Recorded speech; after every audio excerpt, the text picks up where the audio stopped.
Welcome to stenojunction.com.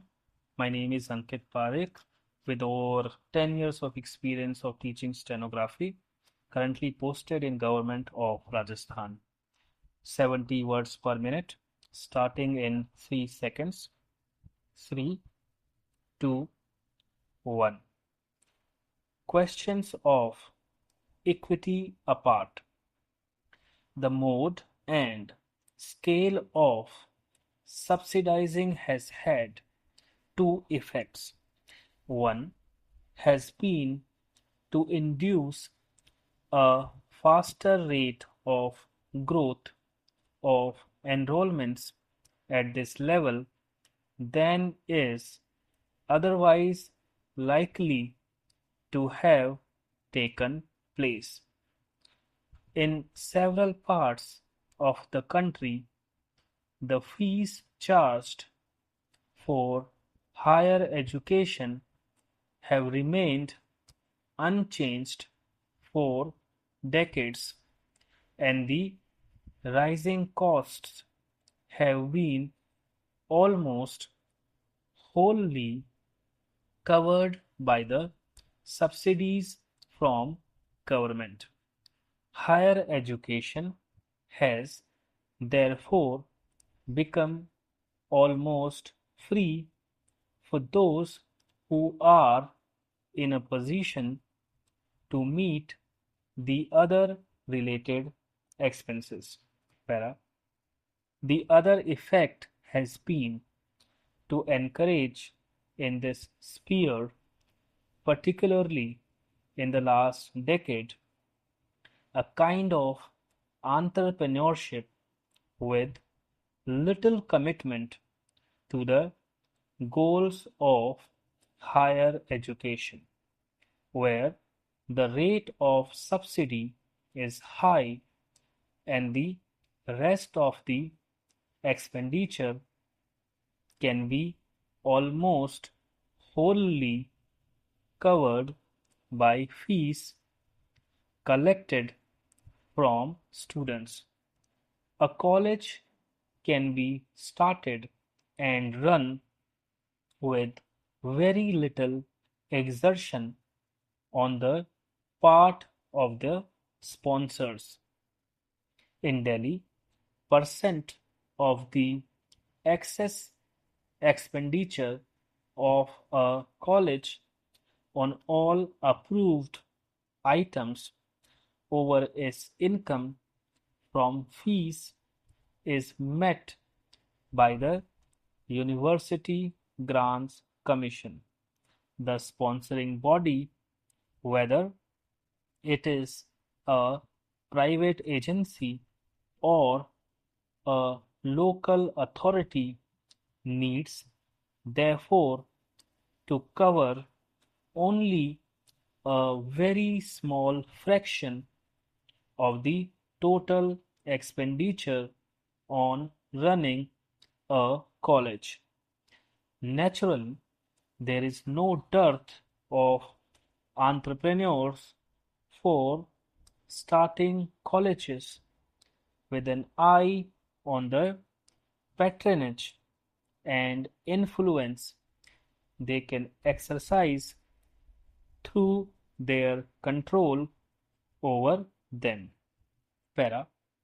Though the extent of subsidy is not as high elsewhere, the position is not very different in several other parts of the country, where liberal grants in aid are given by state governments to colleges.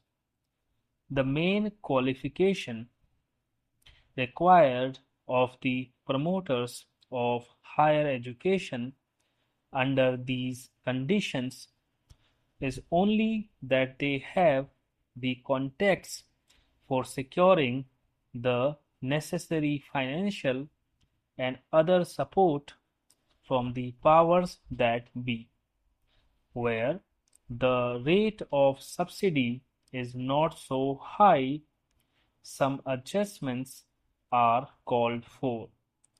These are usually made in the fees charged from students and in the teacher-student ratios maintained. Thus, the annual fee for undergraduate education ranges all the way from less than rupees 1000 per student the colleges in Rajasthan to well over rupees 2000 per student in Bombay. The average number of students assigned to a teacher also varies from as low as in some areas to more than twice that figure in others. This subsidy has to be discontinued. Para. All this has usually a decisive impact at the higher levels of decision making and administration in the universities. For both the representatives of college management and of teachers, secure representation in the various bodies of the universities, of which they form a part. Changes in the structure and content of courses are therefore usually resisted if they call for more appointments at the college level than the managements are prepared to make, or if much more effort is required on the part of the existing staff.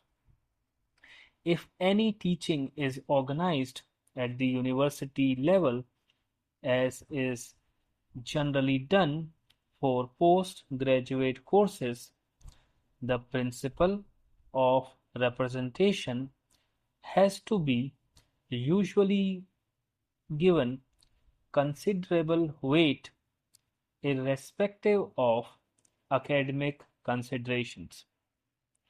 The various sectional interests involved have to be taken into account. Also, when examiners are appointed by universities and sometimes even when the results of the examinations are declared. Para. Universities are organizing now, in fact, highly vulnerable courses and to pressures of various kinds, the representation given to colleges, the system of elections to the more important decision-making bodies, and direct dependence on government grants are all potential instruments for gaining influence and exerting pressure within universities. It is not surprising, therefore, that even teachers and students are also free to participate in political activity. Universities get affected very quickly by all the undercurrents and conflicts in the society of which they are a part. One of the major problems now is that while political forces are able to gain entry very easily, the universities do not have the means for effectively coping with them.